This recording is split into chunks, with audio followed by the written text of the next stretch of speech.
वाला भी नहीं है तो मैं ही मर्द हूँ, उनके परिवार में तो मेरी रेस्पॉन्सिबिलिटी बढ़ गई है। मेरी सास की उम्र ज्यादा नहीं हो रही है, अभी भी वो बहुत ही ज्यादा हॉट लगती है। मैं सुबह करीब 10 बजे ससुराल पहुंच गया। बातचीत हुई। मेरी सास और साली दोनों काफी खुश थे मेरे आने से।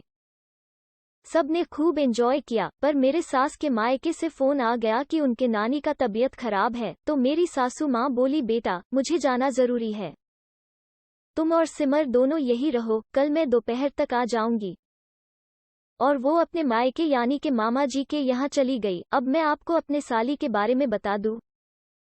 जैसा कि आपको नाम पता चल गया है, सिमर। सिमर बहुत ही खूबसूरत है, भगवान ने बड़े ही फुर्सत से उसको बनाया है। एक एक अंग उसका ऐसा लगता है दूध से धुला है। गजब की पर्सनालिटी दी है ऊपर वाले ने।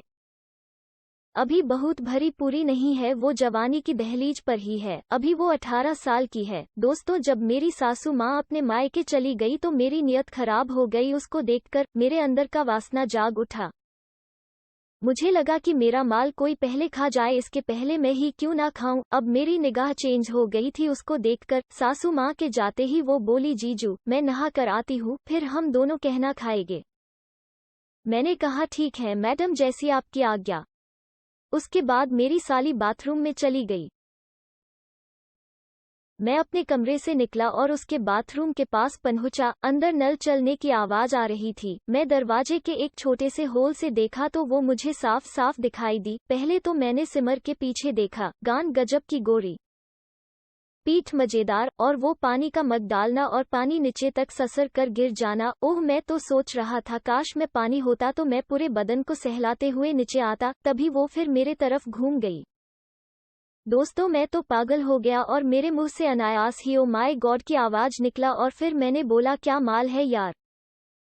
दोस्तों, गुलाबी होठ, लंबी गर्दन, नींबू की तरह छोटी छोटी बूब्स, ऊपर से कत्थई रंग की निप्पल, उस पर लगे छोटे से मटर के दाने, सपाट पेट, चूत के पास एकदम साफ और गोरी जंघे गोरी, और वो पानी डालते डालते साबुन अपने बूब्स पे, अपने पेट पे, अपने आर्मपिट पे, गान पे, चूतर पर, चूत के एरिया में। क्या बताऊं दोस्तों, मैंने अपना लन निकाल लिया हाथ में। लगा कि यही हस्तमैथुन कर दूं, पर रुक गया। मैंने सोचा कि अगर मैंने गिरा दिया तो गलत हो जाएगा। आज किसी तरह से मुझे चुदाई करना है। तभी उनका नहाना हो गया और मैंने वह से फिर अपने कमरे में आ गया। दोस्तों, वो निकली तो मैं वही सोच रहा था, काश उनके बूब्स को जीभ से सहलाता तो कितना मजा आता, क्योंकि मेरे सामने पूरा बदन आ रहा था। वो आई और बोली, मैं कहना निकालती हूँ। वो 2 थाली में कहना निकाली और मैंने चाल चलना शुरू कर दिया। मैंने बोला, सिमर क्यों ना आज एक ही थाली में खाते हैं, मैंने और आपकी दीदी दोनों साथ ही खाते हैं, तो आप मुझे यहाँ अकेले खिलाओगी। तो उन्होंने कहा, तो आप थोड़े देर में आप कहोगे कि सिमर आपकी दीदी मेरे साथ सोती है तो आप भी सोओगे। मैंने समझ गया कि ये अब सब बात को समझने लगी। मैंने कहा, क्या होगा अगर सो ही जाओगी तो सिमर बोली, नहीं जी मैं अभी छोटी हूँ। मैंने कहा, सिमर अब आप छोटी नहीं हो, अब आप बड़ी हो गई हो और मैं आज आपको छोड़ने वाला नहीं हूँ। सिमर बोली, ना बाबा ना, मैं नहीं सोऊंगी। मैंने सोचा कि अभी जल्दबाजी करना सही नहीं, धीरे धीरे लाइन पर लाएंगे। और हम दोनों ने कहना खाया और फिर बेड पर बैठकर हम दोनों लैपटॉप में मूवी देखने लगे। हम दोनों पेट के बल झुककर मूवी देखने लगे। उनके टॉप्स के गले के पास से उनकी दोनों बूब्स मुझे दिखाई देने लगी और मेरा लन फिर से खड़ा होने लगा। सिमर की नशीली आंखें मुझे बेचैन करने लगी और मैंने फिर सिमर को बोला, सिमर आपके होठ बहुत ही गुलाबी है। तो वो बोली, क्यों, दीदी की भी तो गुलाबी है। तो मैंने कहा, दीदी का तो रोज चूसता हूँ, पर ये होठ तो। सिमर बोली, अच्छा माँ नहीं है तो मौके का फायदा उठाना चाहते हो। मैंने कहा, नहीं जी, सच में आपको बहुत चाहता हूँ, काश मेरी शादी आपके साथ होती तो। सिमर बोली, चलो मान लो कि मेरी शादी आपके साथ होती तो क्या होता। तो मैंने कहा, मैं तो रात दिन आपके अपने बाहों में लिए रखता। दोस्तों, ये बात सुनकर उनके मन में भी शायद कुछ होने लगा और वो चुप हो गई। मैंने कहा, सिमर सच कह रहा हूँ, मैं आपको बहुत प्यार करता हूँ। वो चुप रही और मैंने उनके होठ को अपने उंगली से छू दिया। वो चुपचाप ही रही। मैंने फिर उनके होठ को किस कर दिया तो सिमर बोली, आप ये बात दीदी को तो नहीं बताओगे। मैंने कहा, मैं क्या पागल हूँ जो ये बात बताऊंगा। और मैंने सिर्फ ये रिश्ता आज के लिए ही रखना चाहता हूँ ताकि आपको भी सब कुछ समझ आ जाए। सिमर बोली ठीक है। और मैंने इतना सुनते ही उनके ऊपर चढ़ गया और होठ को चूसने लगा। धीरे धीरे वो भी गर्म हो गई और फिर वो भी मेरे बाल को पकड़ते हुए मेरे होठ को चूसते हुए वो अपना जीभ मेरे मुंह में डालने लगी। और मैंने भी वाइल्ड तरीके से यानी कि इमरान हाशमी के स्टाइल में किश करने लगा। फिर मैंने उनके ड्रेस उतार दिए। मैंने भी अपना कपड़ा खोल दिया। पहले तो मैंने जमकर उनके नींबू के भांति बूब्स को खूब पिया, फिर नीचे आकर चूत चाटा। उनकी चूत काफी लाल थी और अंदर कोई भी छेद दिखाई नहीं दे रहा था। मैं समझ गया कि वो आज तक कभी चुदाई नहीं की है। और मैंने कहा घुसाऊं चूत में, तो वो बोली ठीक है धीरे धीरे। और मैंने अपने लन पे थोड़ा थूक लगाया और उनके वजन चूत पे रखा और 3-4 बार कोशिश करने के बाद मैंने चूत पे लन की डाल दिया। उसके बाद वो चिल्ला उठी, दर्द हो रहा है, दर्द हो रहा है। मैंने अपने लन को बाहर नहीं निकाला और फिर मैंने उनके बूब्स को सहलाने लगा। वो धीरे धीरे चुप हो गई और मैंने अपने लन को अंदर बाहर करने लगा। मेरे लन में खून लगा था। अब वो धीरे धीरे मजे लेने लगी। और फिर तो दोस्तों क्या बताऊं, कभी ऊपर से कभी नीचे से, कभी बैठकर कभी खड़े होकर हम दोनों पोर्न स्टार की तरह चुदाई करने लगे। रात भर बरसात हो रही थी और मैं सिमर को चोदे जा रहा था और खूबसूरत शरीर का आनंद ले रहा था। 24 घंटे में मैंने करीब 10 बार सिमर को चोदा। मैंने सिमर के वजन चूत की धज्जियां उड़ा दी। वो सुबह चल नहीं पा रही थी क्योंकि पहली बार लन का मजा लिया था। दोस्तों ये मेरी जिंदगी की सबसे खूबसूरत माल की चुदाई थी।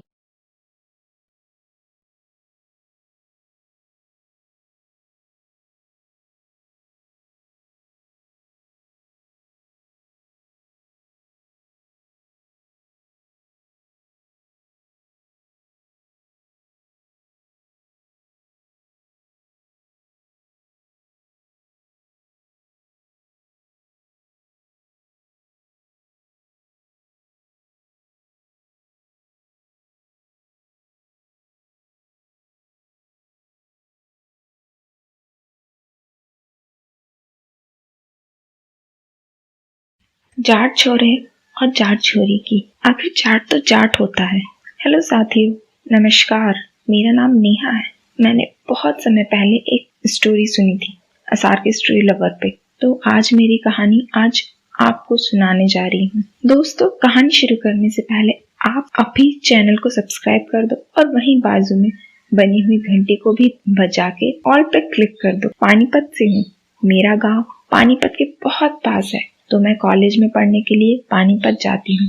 मेरी उम्र 22 साल है। मेरी हाइट 5 फुट 3 इंच है। जब मैं 20 साल की थी तो कॉलेज में पढ़ने के साथ ही मैंने पानीपत में ही कोचिंग लेने का फैसला किया। मेरे गांव से पानीपत सिटी में पहुंचने के लिए 25 तो 30 मिनट लगते हैं। मैं ऑटो से जाती हूँ। मैं कॉलेज के बाद 2 से 5 बजे तक कोचिंग करने लगी। वहाँ मेरी क्लास में करीब 90 छात्र थे। कोचिंग के क्लास में मेरी कुछ फ्रेंड्स बन गए थे। उन सभी में से एक के अलावा मेरी कोई इतनी क्लोज नहीं थी। वो फ्रेंड शादीशुदा थी। वैसे तो वो पंजाब की थी, लेकिन उसके हस्बैंड अपनी जॉब के लिए यहाँ काफी दिनों से रह रहे थे। हम दोनों में बहुत बनती थी। मैं देखने में काफी सुंदर हूँ, क्योंकि आपको तो मालूम ही है हरियाणा के जाटों की छोरियां बहुत सुंदर होती हैं। मेरी फ्रेंड अपने घर में अपने पति और सासू माँ के साथ रहती थी। मुझे कोचिंग लेते 1 महीना हो गया था। अब तक सब नॉर्मल चल रहा था। एक दिन मेरी फ्रेंड क्लास में नहीं आई। मैंने फोन किया तो उसने बताया कि वो उसकी सासू माँ को दवा दिलाने दिल्ली जा रही है। उसकी सासू माँ को घुटनों में दर्द रहता था। इधर आज मैं क्लास में थोड़ा पहले आ गई थी। अब तक 1-2 छात्र ही आए थे। पूरी क्लास खाली थी, सो मैं बिल्कुल आगे के बेंच पर बैठ गई। अब लड़के तो सभी गर्ल्स को नोटिस करते ही हैं। उस दिन गणित का पहला लेक्चर था, तो एक छोरा आकर मेरे पास बैठ गया। मैंने उसे क्लास में काफी बार देखा था, क्योंकि मेरी क्लास का ही था, लेकिन हमारी बात नहीं होती थी। आज का टॉपिक उस दिन काफी कठिन था। मुझे ज्यादा समझ में नहीं आया। ब्रेक में उस छोरे ने मुझसे बात की, कैसा रहा लेक्चर, कुछ समझ आया या नहीं। उसने यही सब नॉर्मल बात की, तो मैंने उसे बता दिया कि मुझे ज्यादा कुछ समझ नहीं आया, क्योंकि मेरी गणित कमजोर है।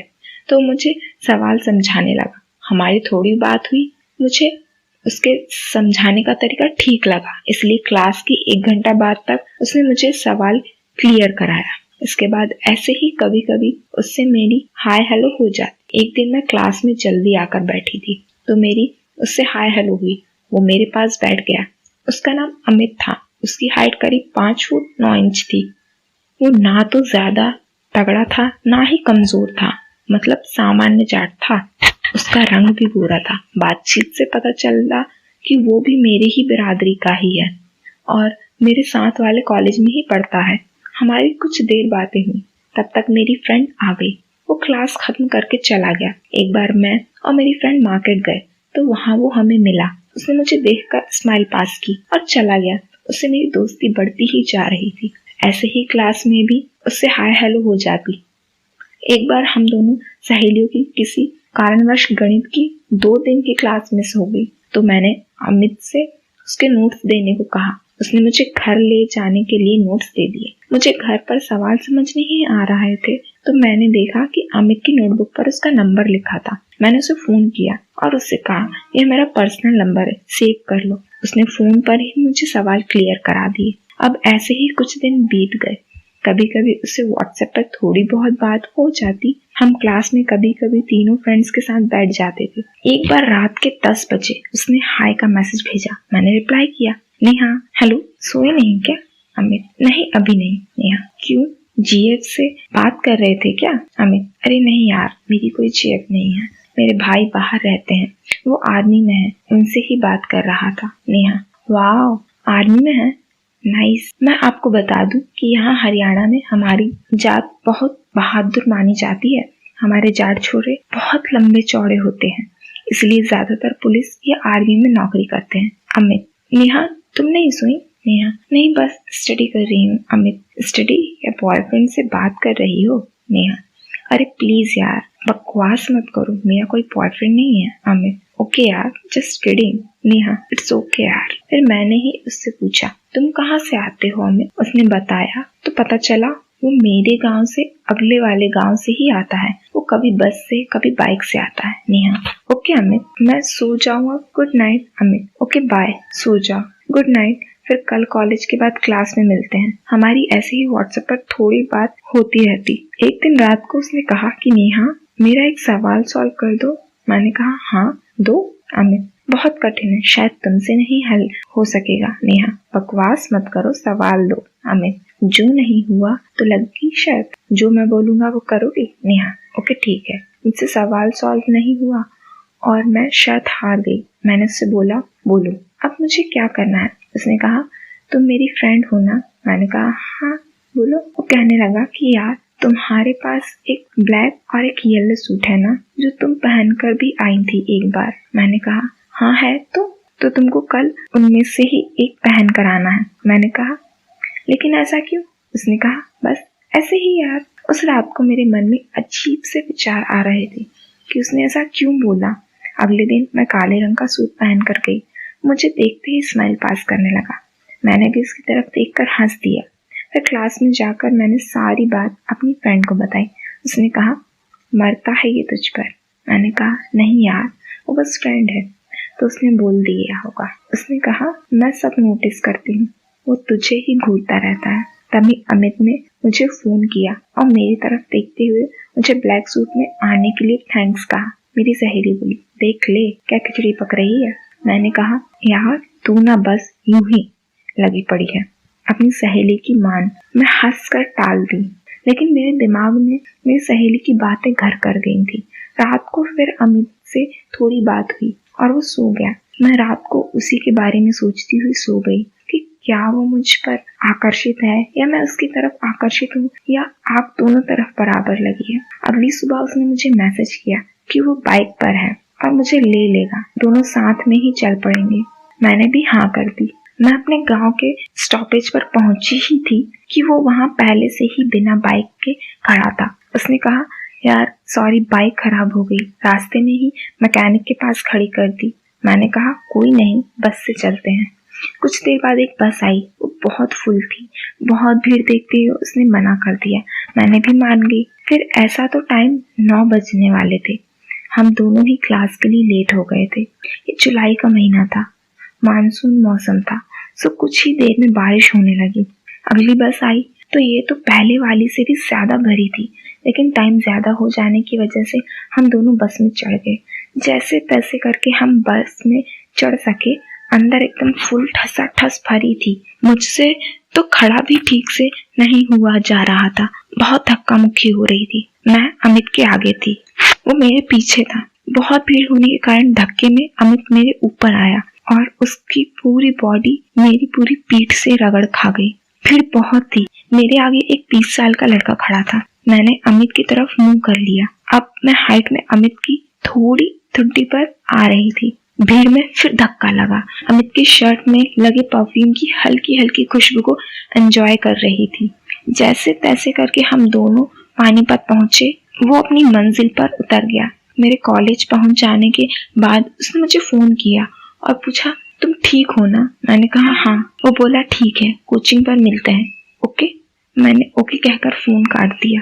कोचिंग पहुंचकर मैंने सारी बात अपनी सहेली को बताई। वो मुझसे मजाक करने लगी। मैंने कहा चल पागल, ऐसा कुछ नहीं है। वो कहने लगी, तू मान या ना मान, ये तुझ पर मरता है। मैंने उसकी बात को हंसी में टाल दिया, लेकिन मैं सोचने लगी कि मैं उसकी हर बात अपनी सहेली को क्यों बता देती हूँ। क्या मुझे उसके बारे में बात करके अच्छा लगता है?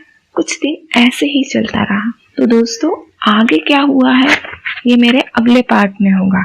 तो अभी आप मेरा दूसरा पार्ट स्किप मत करिएगा, ठीक है? चलिए मैं चलती हूँ। अरे अभी आप कहाँ चले? पहले मेरे चैनल को सब्सक्राइब, मेरे सारे वीडियोस को लाइक और हाँ, बेल आइकन को दबाना बिल्कुल ना भूलें। और मुझे कमेंट करके बताएं कि आप सभी को ये पार्ट अच्छा लगा कि नहीं। चलिए मैं चलती हूँ, तब तक के लिए बाय। हाँ, याद रहे मेरे चैनल को सब्सक्राइब करना बिल्कुल ना भूलें।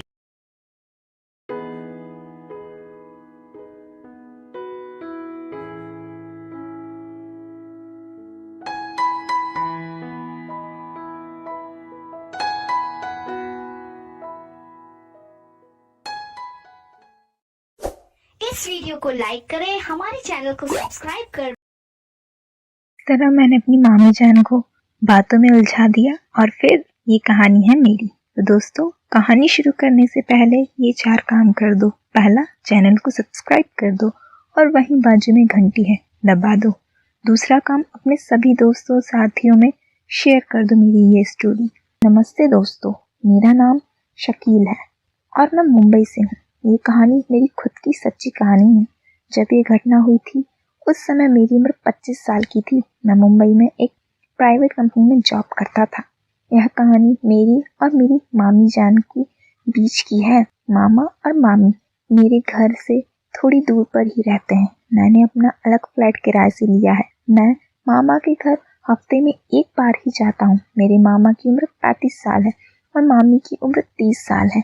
मामी का नाम रेशमा है। वो देखने में बहुत खूबसूरत है। एक दिन मैं जॉब पर नहीं गया। उस दिन मुझे किसी वजह से काफ़ी देर हो गई थी। साथ ही उस दिन मुझे बैंक में अपना खाता नंबर भी लेने जाना था। मैं दोपहर में बैंक जाकर आ गया। फिर मैंने सोचा कि चलो आज फुर्सत हूँ, मामा के घर भी हो आऊँ। मैं कुछ ही समय में मामा के घर पहुँच गया। मैंने उनके घर की बेल बजाई। पहली घंटी में जब मुझे कोई उत्तर नहीं मिला तो 1 मिनट रुकने के बाद मैंने 3-4 बार घंटी बजा दी। अब तक करीब 10 मिनट हो गए थे। मैंने सोचा शायद मामी सो रही होंगी, इसलिए देर हो रही। तभी मामी ने आवाज देते हुए मुझे रुकने को बोला और दरवाजा खोला। मैं वहां से वापस जाने ही वाला था कि मामी ने दरवाजा खोल दिया। उन्होंने मुझे देखा और हैरानी से पूछा, अरे तुम आज जॉब पर नहीं गए क्या? मैंने अंदर आते हुए कहा, नहीं, मुझे बैंक में काम था। मैं अंदर आया तो मुझे उनके घर में एक अनजान आदमी बैठा हुआ दिखा। मैं अभी कुछ समझ पाता कि वो मुझे देखकर वहां से चला गया। मैंने उस आदमी को पहले वहां कभी नहीं देखा था। मैंने मामी से पूछा कि ये जनाब कौन थे? मेरी मामी बोली, मेरे पहचान वाले थे। मामी मुझे जवाब देते समय कुछ हिचकिचा सी रही थी। मुझे शक हुआ। मैंने मामी से उस आदमी के बारे में और जानने की इच्छा नहीं की, बस अच्छा जी कहकर बात को खत्म कर दिया। अब तक मामी ने भी खुद को संयम कर लिया था। उन्होंने टीवी ऑन किया और मेरे लिए रसोई में पानी लेने चली गई। मैं मन ही मन सोचने लगा कि कुछ तो गड़बड़ है। इसके बाद मैंने मामी से मेरी एक फ्रेंड की बात छेड़ी और उनसे कहा कि वो आज लव मैरिज करने जाने वाला था। इस पर मामी बोली, क्या कहूँ, तुम तो शादी ही नहीं कर रहे हो ना। तब मैं बोला, मामी आपको फ्रेंडली एक बात पूछूं? मामी बोली, हाँ पूछो। मैंने पूछा, कॉलेज में आपका कोई बॉयफ्रेंड था? मामी बोली, पहले तुम बताओ। मैंने कहा, जी हाँ, एक जीएफ थी। इस तरह से मैंने मामी को अपने साथ बिंदास बात करने के लिए खोल लिया। उनके कुछ समय पहले वाली हिचकिचाहट भी खत्म हो गई थी। अब मामी मेरे साथ फ्री होकर बात करने लगी थी।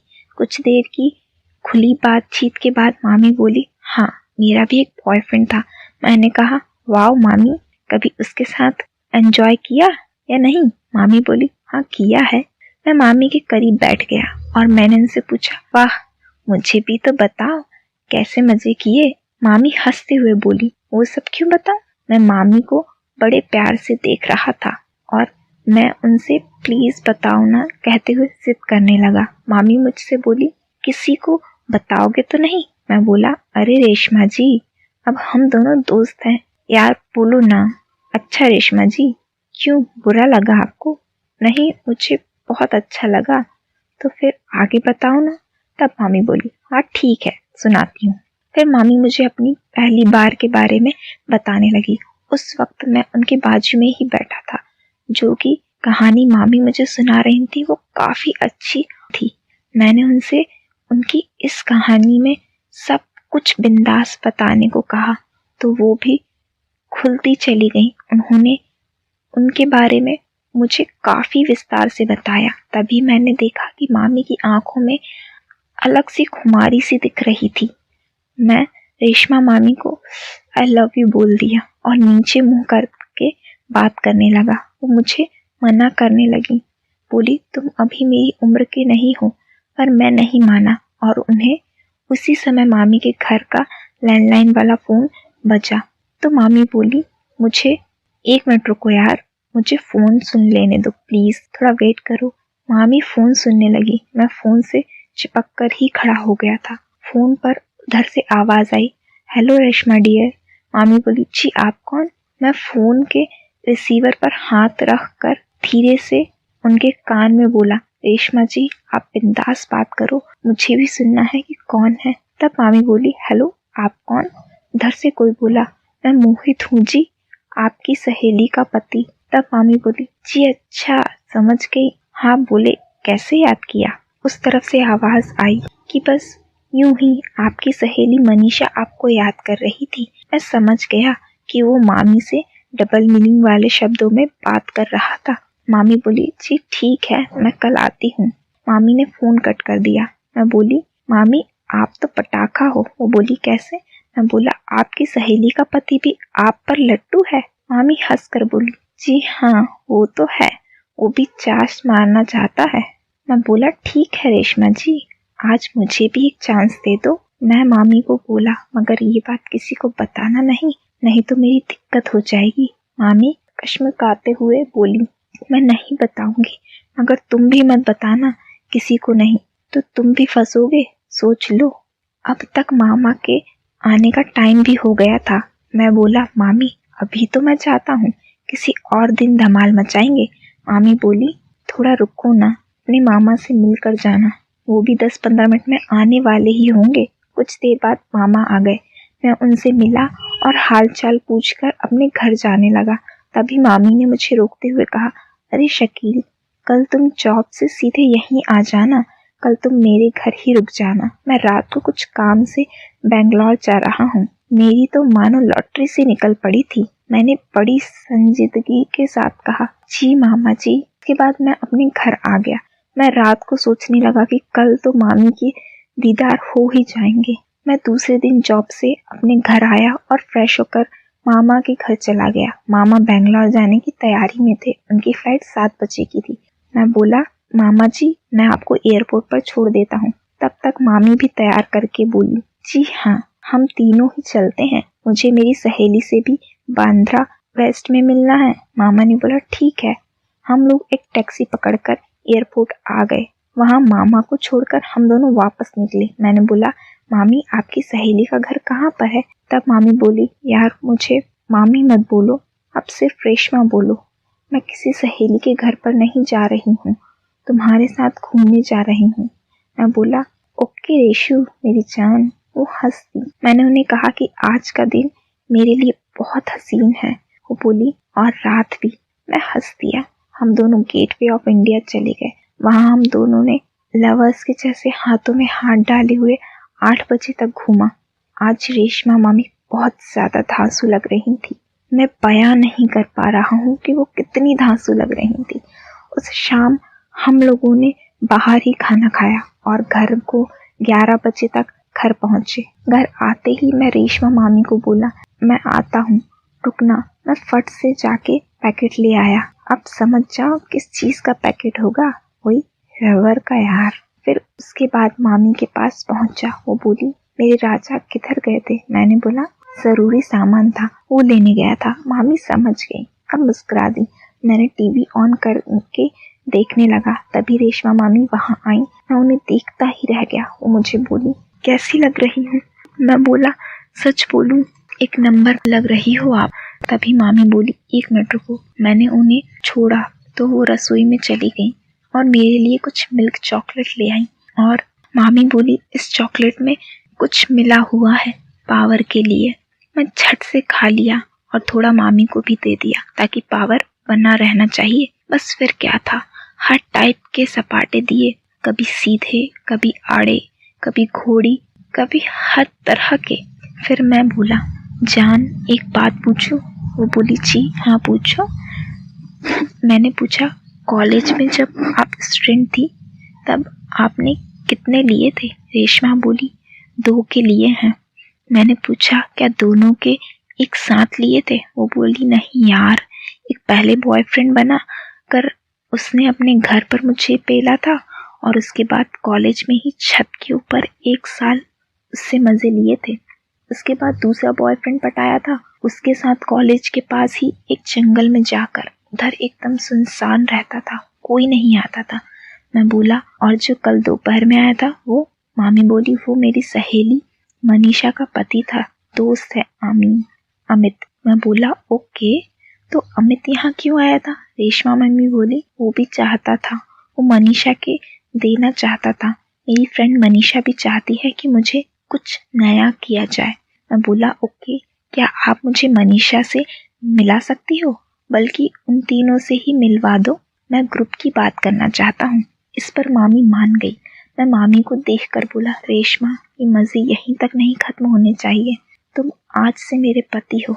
तो फिर दोस्तों जाते जाते आपको सिर्फ कुछ काम करने हैं।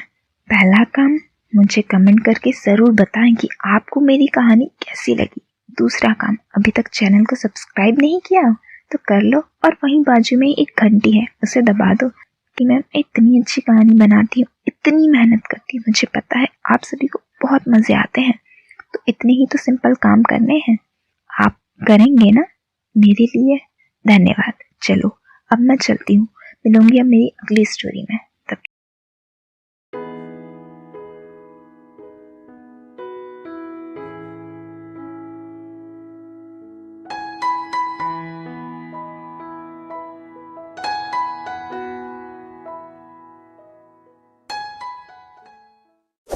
इस वीडियो को लाइक करें, हमारे चैनल को सब्सक्राइब कर बेल आइकन जरूर